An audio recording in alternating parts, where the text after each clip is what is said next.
Good afternoon.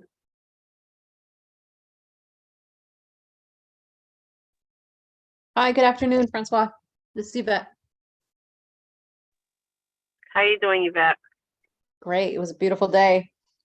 Can't complain. I know, same here. Same here.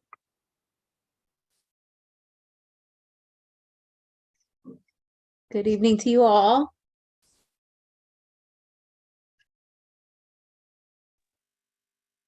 Good evening.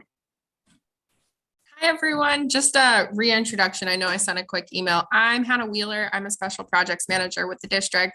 And I know I've covered this committee before in Christina's absence, but I will be running our Zoom, which is live. And Francois, I will kick it to you. I do think we have to wait for a couple more board members to join before we can get started. Yes. Hi, Hannah. Thank you so much. And I would say, yeah, because we have, there are just two of us on here. Perhaps, are you able to text anyone or reach out to anyone?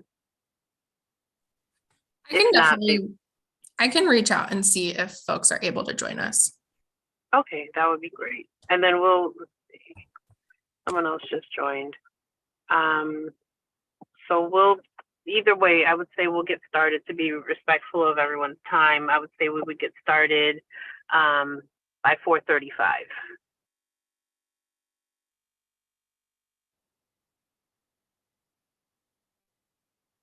So we'll wait a few more minutes.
We'll start in about 2 minutes.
Okay, thank you so much. And it's 4:35.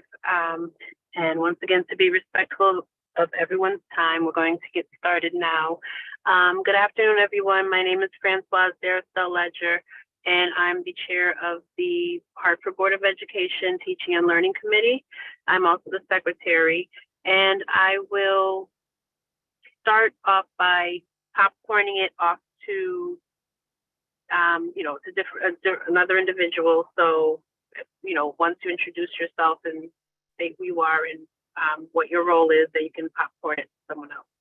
So I will popcorn it to Madeline Negron.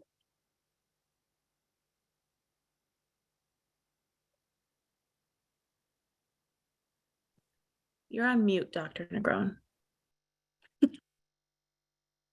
Just realizing that. Thank you so much. Good afternoon, everybody. Dr. Madeline Negron, Acting Deputy Superintendent of Academics and School Leadership. And I am going to pass it over to Deputy Foster. Good afternoon, Paul Foster, Deputy Superintendent for Administration, Strategy, and Performance Accountability.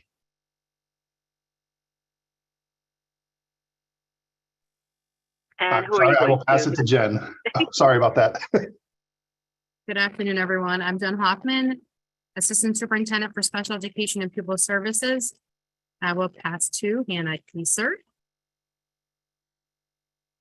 Hi, everyone. I am Hannah Kieser. I'm a Special Projects Manager working primarily with our Office of Academics. I will pass it to our other Hannah on the call, Hannah W. Hi, all. Hannah Wheeler. Again, I am also a Special Projects Manager.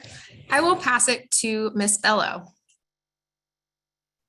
Hi, everybody. Good evening again. Thank you so much. I'm Yvette Bello, board member of the Board of Ed, and I will popcorn it to, let's see. I have a phone number there, but I'll popcorn it back to Francois.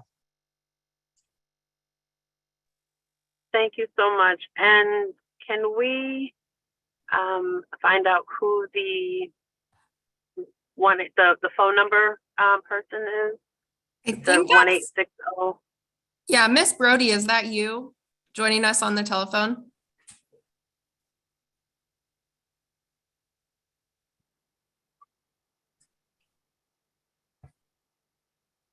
I don't see anything in the chat. Yeah, I know she said she may be able to join. Okay. I'm gonna move them to the waiting room until I get Okay. confirmation. And then I can Okay. put her back in. Miss Brody, if you can hear us, we can't hear you.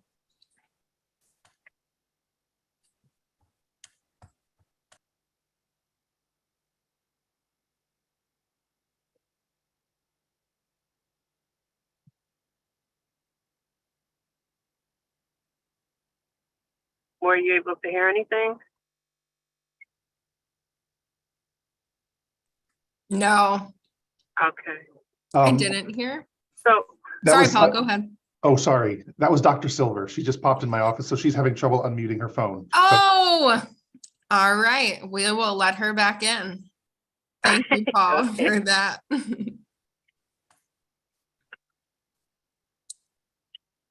All right. okay. Thank you so much. And so what we're going to, and this is okay, so the agenda is up. And so we have our first item on the agenda is item 1.01, special education in-house programming. And who will be presenting? I will be presenting along with Jennifer Hoffman, or Assistant Superintendent of Special Education and Pupil Services. Thank you, and you have the floor. Okay, thank you so much. So again, we're here to talk to you a little bit about our in-district programs related to special education. And Hannah, next slide, please. They're primarily for objectives that we want to make sure we're covering with you today. One is that we want to make sure we're being grounded right in the continuum of services and supports that are offered to all students both in our general education setting as well as our special education setting. Then we're going to be touching on the existing in-district programming that we're offering our students. And then we're going to move over for you to have some understanding of how it is that we're growing, right, our staff in terms of the professional learning opportunities that are offered, so that again, that we're equipping them to better serve the needs. And lastly, we're going to be identifying some challenges and opportunities that we have as it relates to the development of in-district services. So that is the goal for today. There will be an opportunity to ask questions. I do want to remind us all that we do have one more presentation afterwards to give you a quick overview of the summer programming. So that is where we're headed tonight. So again, to make sure that we're being grounded, wanted to have a minute to speak a little bit about the philosophy, right, that we take as we think about the manner in which we are providing services to all of our students in Harvard Public Schools. So in the special education department, again, the mission is to support all of our students so that they can meet the full potential. And we want to make sure that we're reaching each and every one. And the goal is to ensure that all students with disabilities have access to and that they benefit first from the general education curriculum. I think often when we're talking about special education, we immediately go to that specialized programming. And Jen and I want to make sure that we're grounding everything in general education first, because that is where it begins. And also for make sure that everybody understands that when we're speaking about special education supports, we are, of course, talking about the students that require those services within the district schools. But we cannot forget that we're also speaking about the services that we provide to our Hartford students that are in Craig Magnet schools, also that are in Learn Magnet schools, Open Choice, and neighboring communities, because they're all Hartford resident students, and we have an obligation to support, right, their special education needs. So I want to make sure that everybody understood that. And here, you've seen this before. This is not new. And actually, Hannah, can you bring me back one? I wanted to highlight the general education setting. And if not, I can voice it over. It doesn't look like it's there. So maybe bring me back to the previous slide before we go to this one. All to say again that we think of it as starting in the general education setting first, right? How are we meeting the needs of all of our students through the Tier 1 universal programming, right, that we're offering? As part of that, when we know children have needs, whether it be academic or social emotional, what does that targeted support look like in terms of interventions and supports, right? So that is what we've done. We've done a lot of work related to our MTSS framework. And I wanted to left that here, right? Because it starts again with the Tier 1, the interventions that we are providing. And then when that fails, how we create more intense programming around the Tier 3, both academic and social and emotional. And when that fails, that's when we need to really start thinking about making those referrals to special education services, right? So I wanted to make sure everybody understood Tier 1, the importance, right, of high quality materials and instruction, the importance of MTSS framework and the fidelity to that, so that we're constantly identifying, monitoring those implementations. And that is when we actually land in referrals and students that then are identified to receive special education programming. So now that we kind of touch upon that, we can now move to what it is that it looks around the continuum related to once a child, right, it's identified as needing special education services. So for this, I want to now invite our expert in the matter, who again is our Assistant Superintendent, Jennifer Hoffman. So Jen, why don't you take it up from here? Thanks, Dr. Negron. So as Dr. Negron noted, we do have a continuum of services that we have in place for all students. If you look to the left of this continuum in the green, our general education classroom setting is what Dr. Negron was referring to in terms of tier 1 instruction. This is where all students, regardless of identification, will receive most of their education. So we have all the way from the most inclusive, where a special education teacher could be a consultant, to a general ed teacher, moving through support, a co-teaching model, and in-class resource, where again, some students might need some push-in supports, continuing through an out-of-class resource model where some students may need to come out of that general ed setting to receive specialized instruction. We have self-contained programs across the district.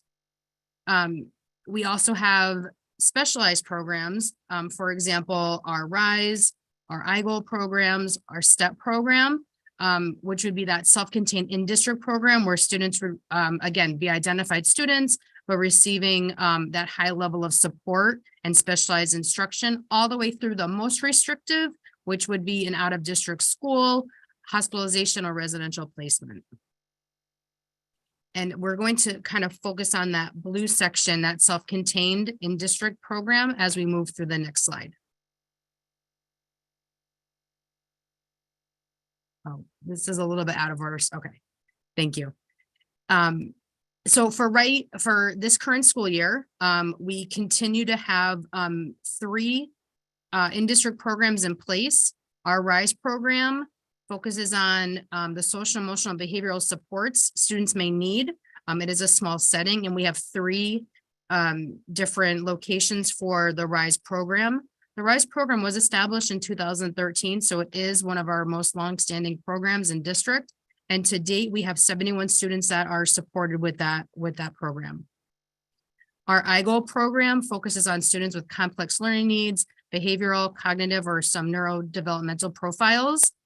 We have 163 students that are supported across the district, and this is K through 12, with a variety of needs. But again, in 2017 is when our iGoal programs were established, and we continue to grow those programs as well. Our STEP program was established in 2017 as well. And this is our transition program for students who are 18 to 22 who require additional functional living supports and are well on their way to be active members in the community. And currently that program is housed at Hartford High, and there are 26 students in the program. And a new program that we've put into place this year is being housed at Naylor School. This is a new resource room that we developed out of a need, essentially, for a continuum of services in the school. So these students may have some complex learning needs, some cognitive delays, and may need some social communication supports. And with the extreme support of the building principal and that team at Naylor, we've been able to really establish a very well-versed program for a variety of students that may have otherwise been outplaced to out-of-district schools. So we are really proud of that program. We're looking to replicate that in the next few years and find ways to not only keep students in district, but meet their needs in the least restrictive environment. And that is really the goal. Next slide.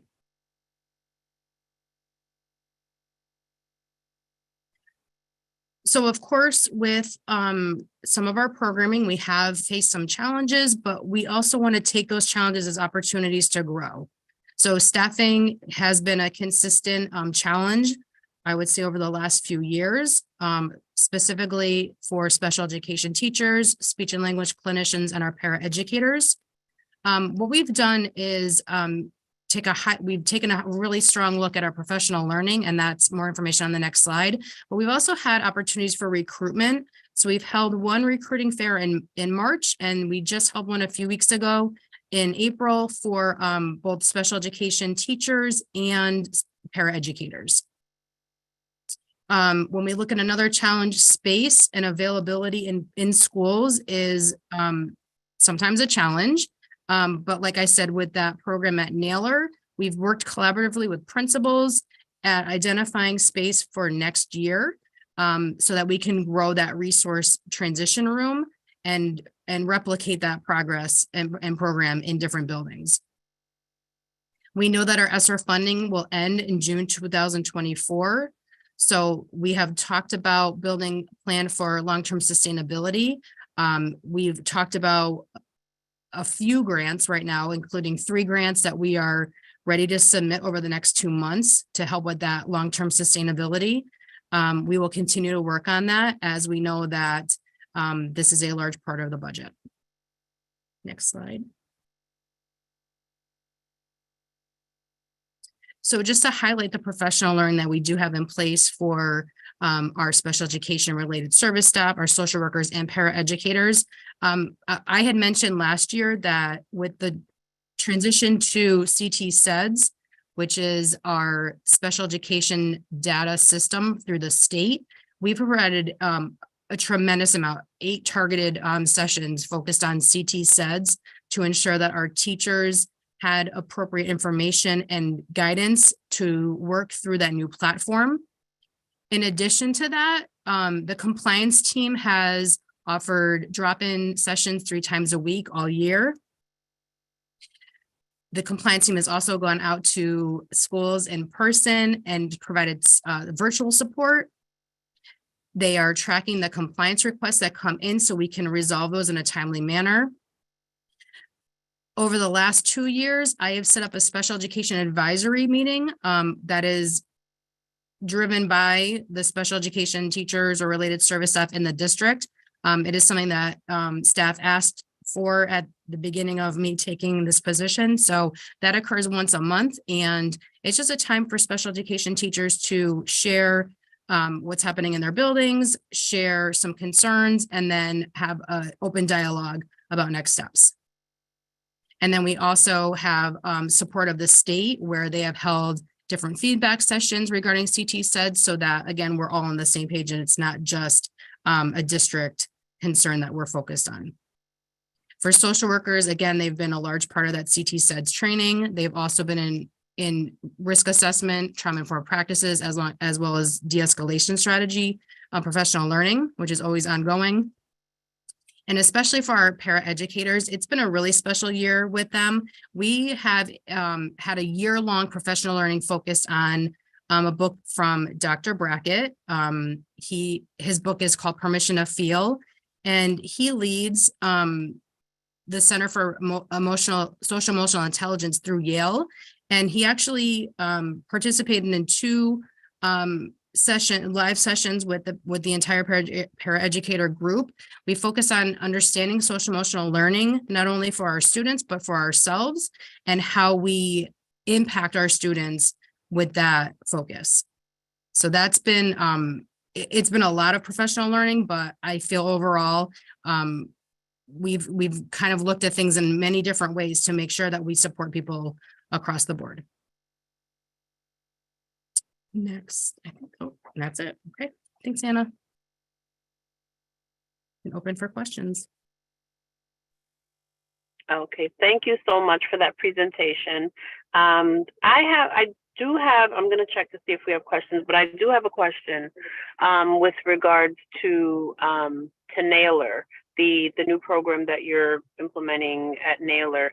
Can you just briefly talk a little bit more about it and with regards to success that you've had with it, even though it's fairly new?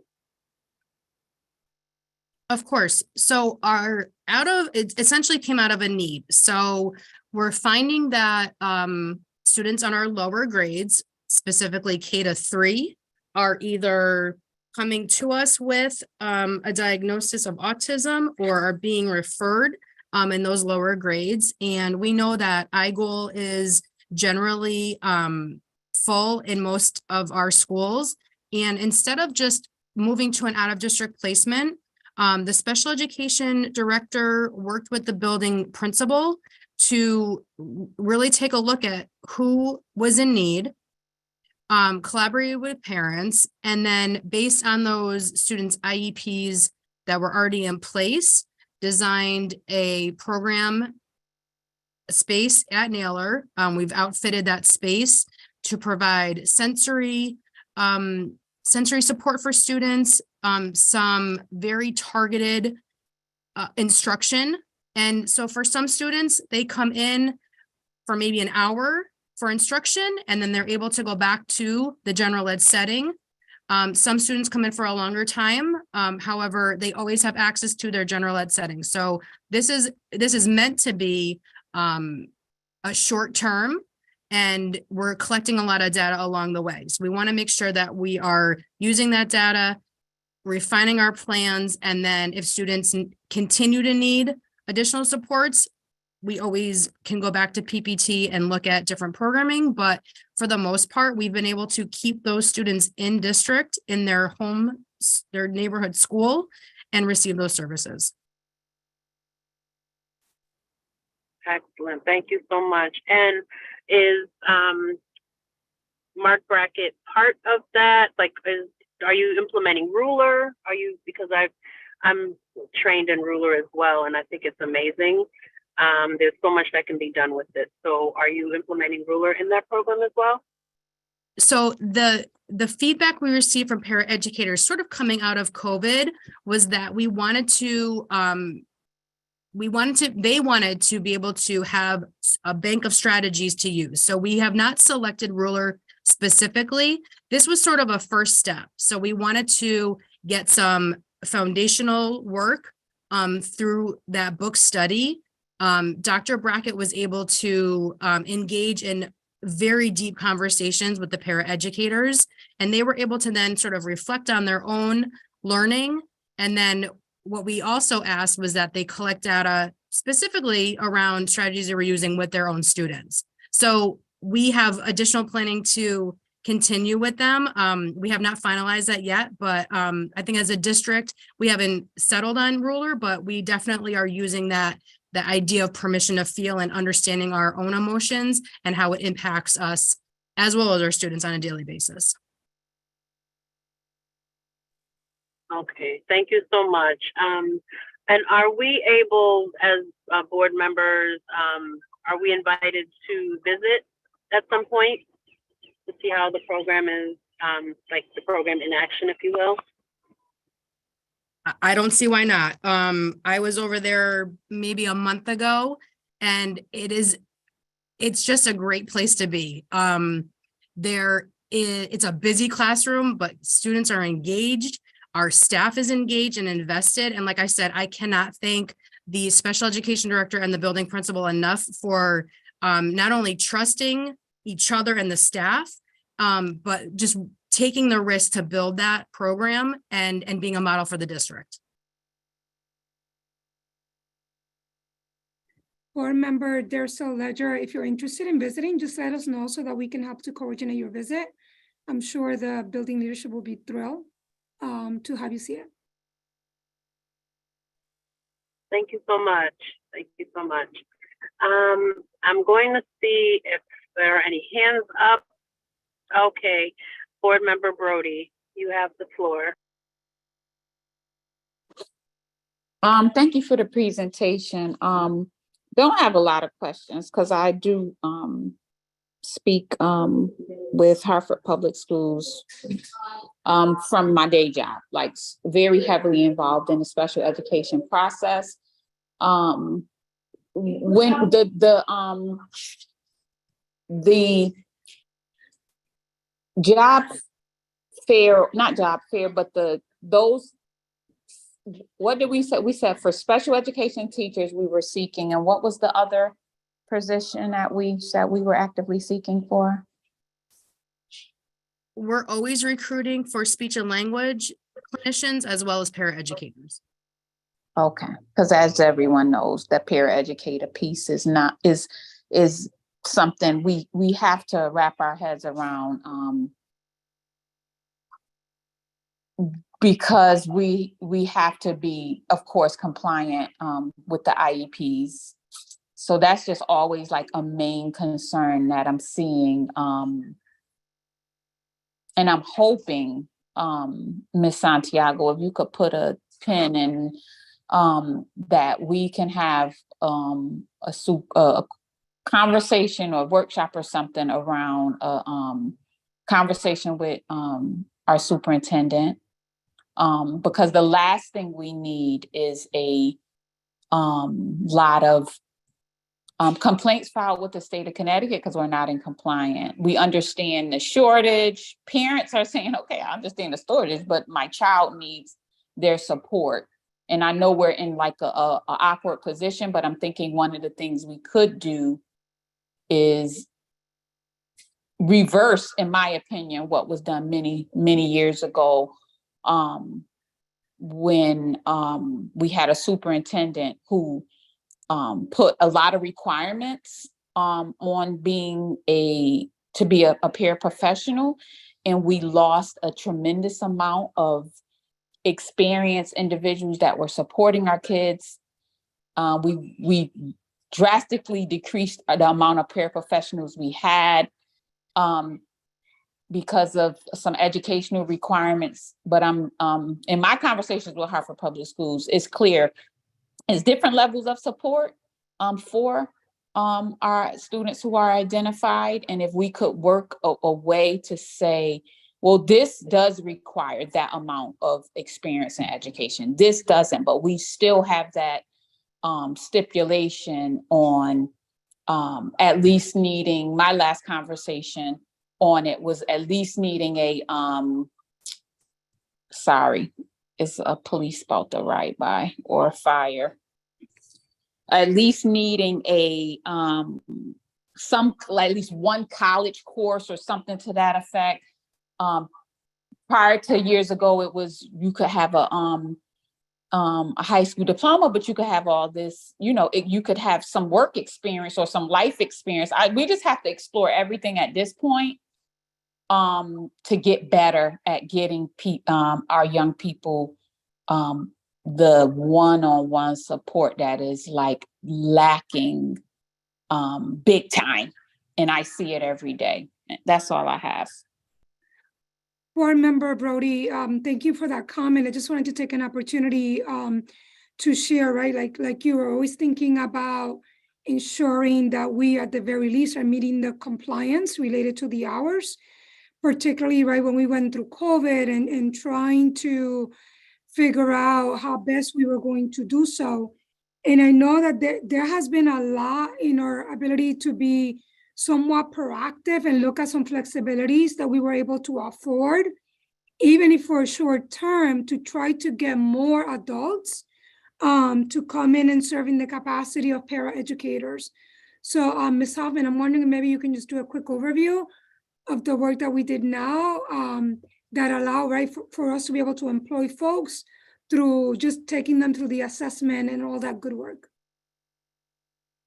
Sure. So we have an MOU in place, which allows for potential paraeducators to take the parapro in lieu of coming into the district with an associate's degree, which was the prior requirement.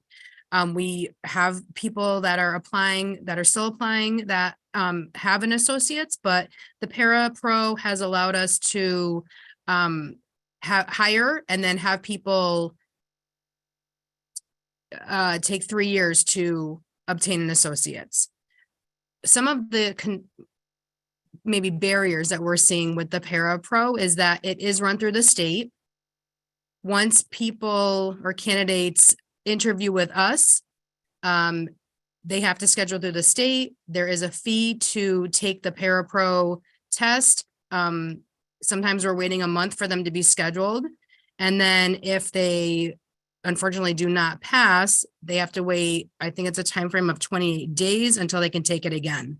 So what we've thought about is once people interview, putting in a review session for the para-pro so that people are prepared, they know what to expect when they take that assessment, and then they're in a better place to pass, and then we can hire more quickly.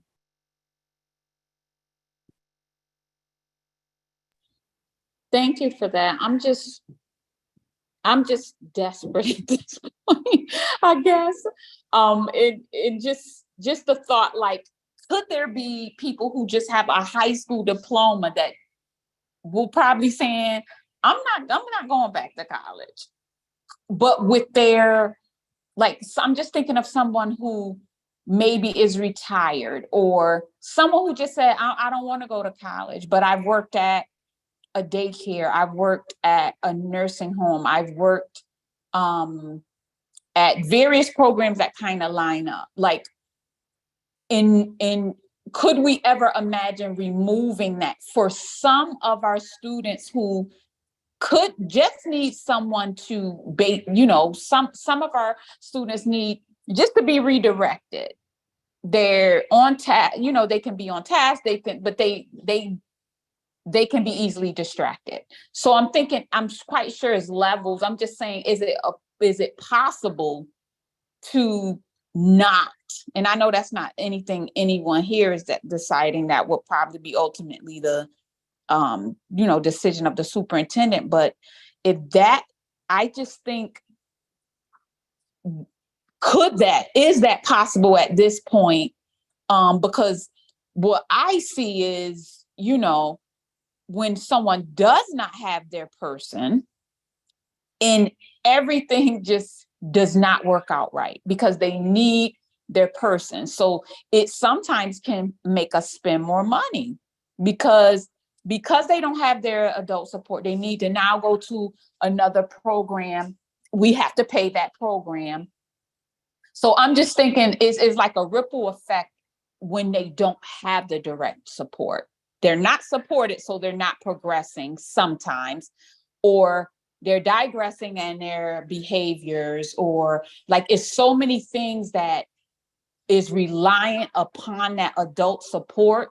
So I'm thinking, like, what could we do, or do other districts allow a high school diploma and some work with young people, or high school diploma and some work, or just some life experience? I'm just saying, if we could possibly consider that, because if I know I'm not going back to school, I'm not applying for the job. But are we missing out on potentially candidates that could mesh well and do good with working with our young people? I'm just thinking, I'm thinking of anything, because I'm working daily with families of young people that don't have the adult support because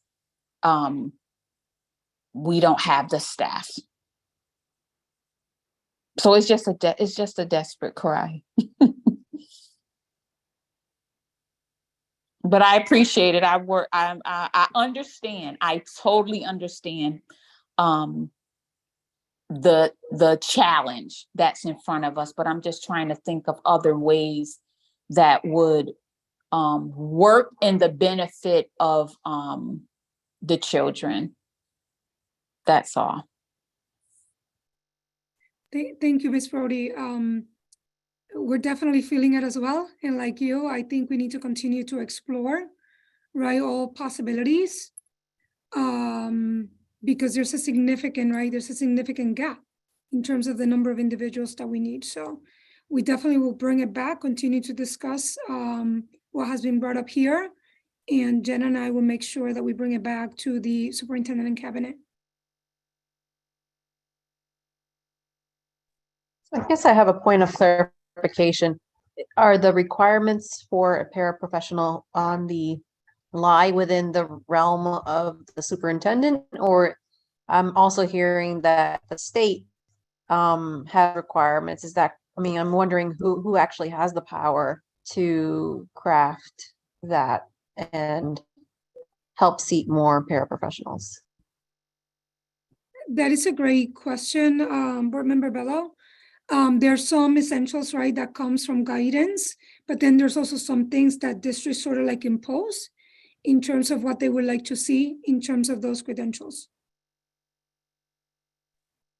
I think definitely to follow up with Shantae's request for a fuller conversation is really have those side by side, right? Like what are we imposing and is it serving us? If it's something that comes from different administrations, for different times, for different kids, for different budgets. And then what is exactly the bottom or the baseline that the state requires? That would be great to know. And certainly a good resource for the conversation. We will definitely do our homework and bring it back.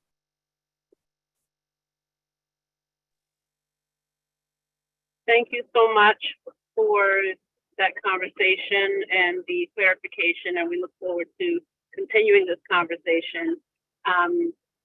So we're now going to, Hannah, if we can have the agenda back up, please.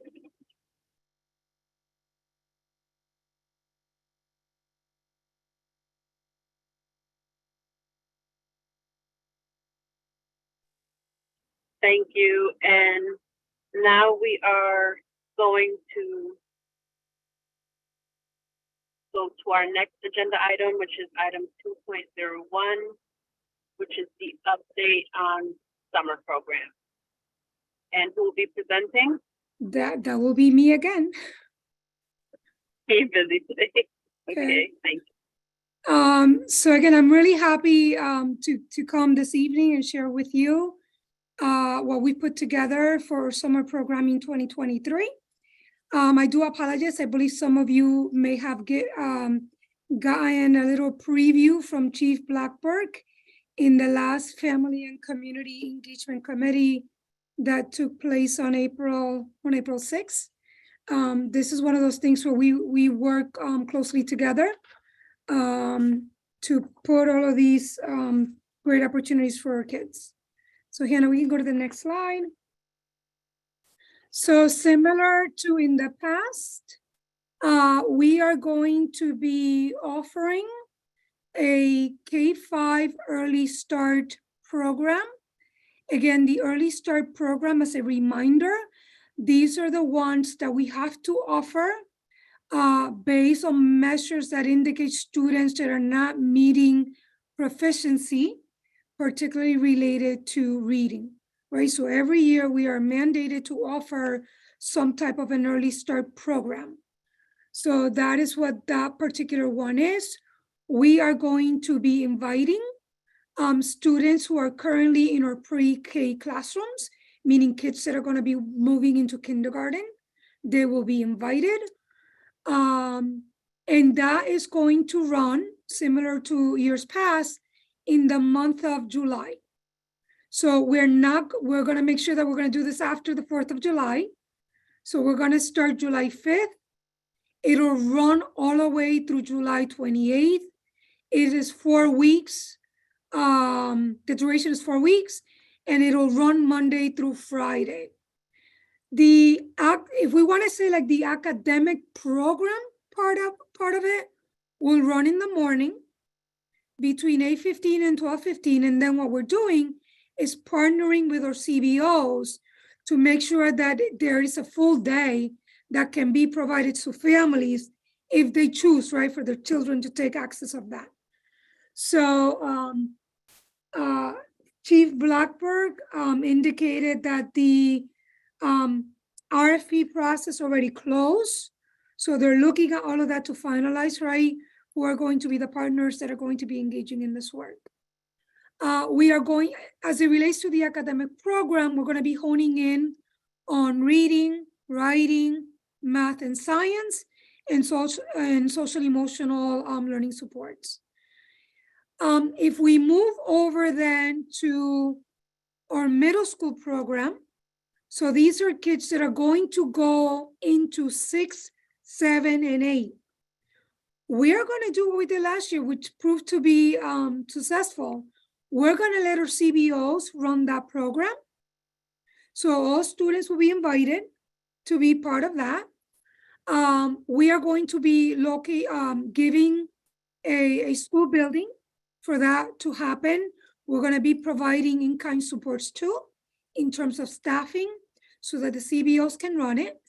That is also going to run during the same time as the early start.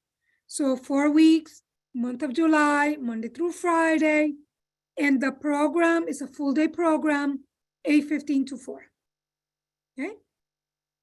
And then the ESY program, that is the program that is meant for students who are identified, right, as special education students who have an IEP and are mandated by an IEP to basically have an extended full year, right? So we're also going to run it in the month of July so that everything is consistent. We are going to run the iGold program. We're going to run the STEP program, aligning again the number of weeks, the number of days of the week to make it easier for families. And that program is going to run 8:15 to 12:15. Okay. So these are the programs that will be running. We are opening up the registration now in May to make sure again that we're getting everybody signed up, right? I want to move over now to the other programming related to older students. So I want to start speaking first about credit recovery. So again, this is another program that we run every year. This is intended for the students who are now in high school. Students that for some reason ended up not getting a credit, right? So we're gonna have our counseling team working to identify those students, because this is an opportunity to say, you need to come to summer school, you need to come to credit recovery. The beauty of the Hartford Public School is that we always provide this for free. In other districts, you actually have to pay. We don't do that. We offer it for free. And the counselors are helping them, and they will be registering side by side with the kids so that everybody's registering for the correct course. And this is all part of what we do to make sure that we continue to keep kids on track, right, towards their graduation.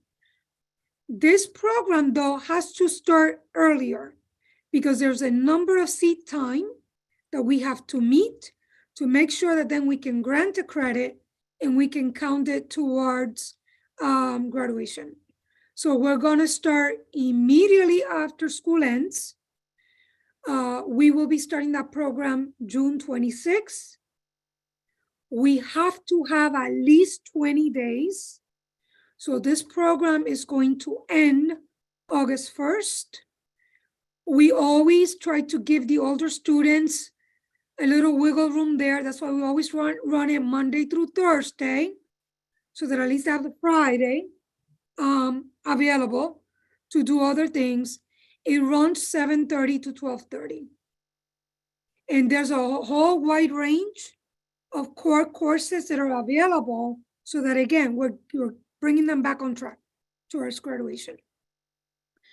The deadline for registering for that program is going to be June 5th. That's a hard deadline because, again, we have to make sure that we have ample time for make sure we have the right people teaching the right course in the right place, the rosters, everything, again, that's needed to make sure that we're poising them well to earn that credit and actually have it on their transcript. The other program that we have is the program that every year we keep thinking about what works, what didn't work, how can we get more students, and that is the Summer Bridge. That is a program that is designed to get our incoming 9th grade students ready for high school. We've tried different things.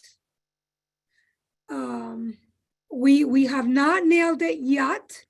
So right now we are working towards one more design that we want to run this summer.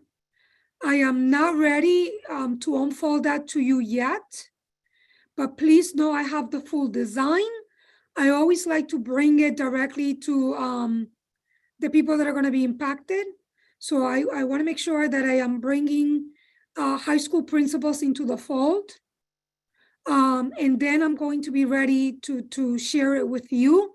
But please know that once again, we do intend to offer a program to make sure that we are preparing our incoming ninth graders to be successful in their first year of high school. So this program is to be determined. I have the design. I'm ready to introduce it. Again, I just want to introduce it to the principals first before I share that with you. So please disregard the program hours under summer rate. Next slide. These are some of the locations that we have identified. These are basically the ones that we used last year, maximizing the use of our facilities. We're going to have 2 buildings open in Zone 1. That is AF STEM and West Middle. In Zone 2, we're going to use Global and San. In Zone 3, we're going to use Kennelly, Elams, and Sanchez. And in Zone 4, we're going to use Kinsella, MD Fox, and Naylor. So that is where all of our elementary students are going to be for that early start program. Middle school program, this is the program again that is going to be run by our CBOs. We are going to be using the Burby STEM building. It is large enough to house the number of students that we want to see. We're also going to have IGOS and RISE also embedded in that program. It's part of the work that we're going to do in the summer programming. The ESY, again, the program intended for students with IEP for the extended year. Those are going to be also housed at AF STEM West Middle in Zone 1, Global and San in Zone 2, Kennelly, Elams, and Sanchez in Zone 3, and Kinsella, MD Fox, and Naylor in Zone 4. And then credit recovery, trying to maximize again on our buildings, in our facilities. We are going to open up Weaver. Weaver is going to be where all students in need of credit recovery are going to go if they are in Zone 1 and 2. Students that currently attend a high school in Zones 3 and 4, they're all going to go to Hartford High, and that is where we're going to run credit recovery. This allows me to maximize on the staffing to be able to, get as many kids into those classrooms, and ensure that kids are really getting the courses that they need to recover. Okay, so that is why I'm now using 2 as opposed to 3. Next slide. Here's just a little bit around the enrollment criteria. Again, early start, that the one that part of it is mandated by the state. What we do is that we first start by looking at where the students score in our universal screener, which is the iReady. So we looked at winter scores. There's a whole scale, and we leverage parent-teacher conferences this week to start the conversations with family to say, hey, based on winter, your child qualifies for summer school. We're going to take another look again in the spring, but as of now, you should really start thinking about your child registering for summer, because this would be a benefit. Middle school, it's going to be open to all students, 5, 6, and 7. And credit recovery, again, we open it up to all kids that need to recover credit, whether they're in neighborhood schools or whether they are in or magnet schools. So it's open. In the next slide, just sharing with you, also trying to make it possible for students to participate. So there is transportation, but families have to register, and they must register by the close of that registration, because again, we can't leave it open forever because we have to plan to make sure that we know bus stops, number of buses, drivers that we need. So it's really important. And everything is going to be done through Qualtrics again.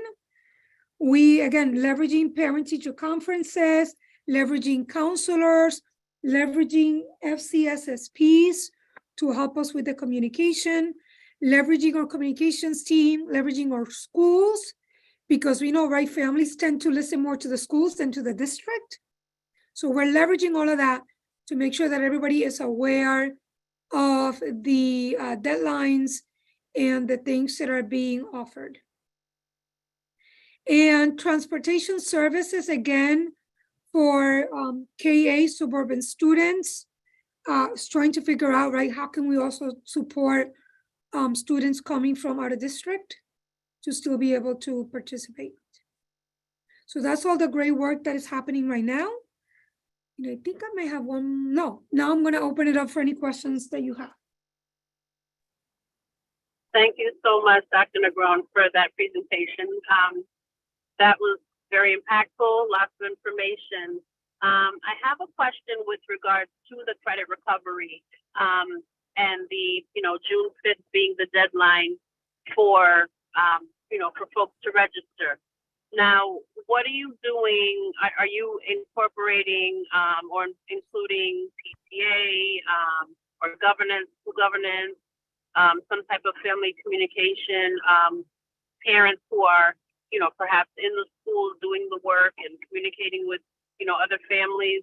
How are you getting the word out to really, reach as many folks as you can? So I think the number one strategy that we're excited about is that in the past, we communicate and say this is going to be available, and then we leave it up to the student and the family to actually register for that summer credit recovery program. And what we're doing this time, and we're saying, wait, no, because often they either don't do it or they register for the wrong course, and it becomes really messy. What we are doing this time, and we already started, is we're plugging into our counselors, right? Our counselors are supposed to know each and every one of their kids. They should know by now who is at jeopardy of failing a course. So they're going to have those one-on-one conversations, and they're literally going to sit and actually do the registration together to say, this is the course that I need to take. They're going to do the registration. And of course, we'll continue to send the usual communication that goes home to the family to make them aware, hey, your child needs to recover credit. This is the credit that they need to recover. But I am confident that doing that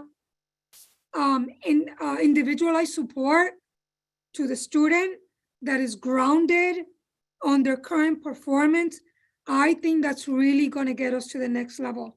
We have not done that before. And we even have developed checklists to make sure, again, that those conversations are happening between the counselor and the child so that there's follow through, right, in completing that registration. And for students to understand, this is not punishment. This is all to give you another opportunity for you to come and do what you got to do so that you can get this content, so that you can get the credit and get you closer for you to graduate in time. Thank you so much. Let me just check to see if anyone has a question. Yes, Board Member Bello. Hi, thank you again so much. Really, these presentations, really appreciate them. Maybe a dumb question, but have we explored the option of pre-registering students who are on that rank that need the summer school supports and making it sort of a challenge to opt out?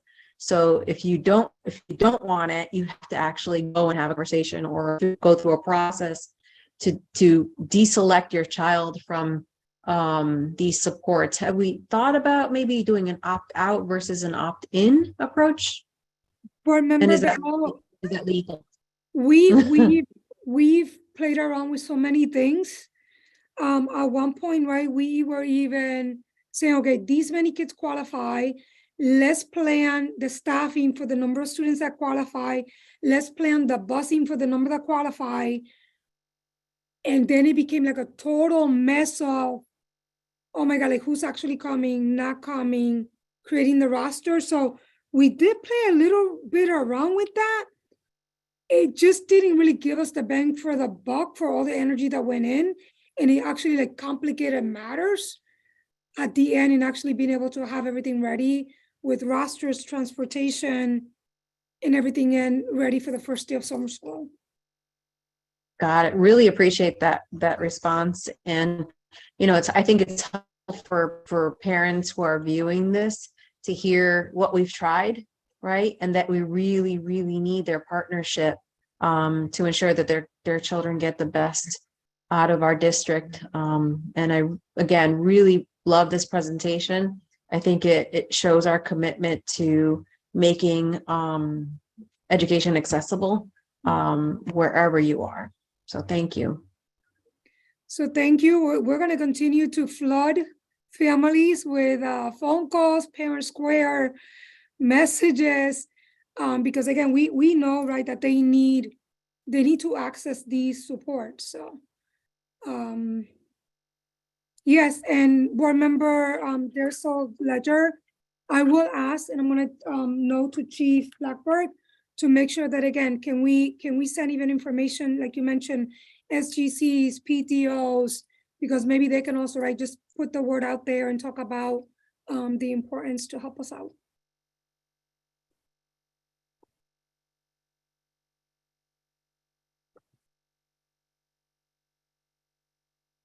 So that is all I Thank you have so for you much. today. Okay, great. And I'm just going to check one more time. Okay, I don't see any more questions. And I believe that I muted myself by accident. That was the last item on the agenda. And so thank you so much for the presentations. And this meeting is officially adjourned. Everyone have a great afternoon.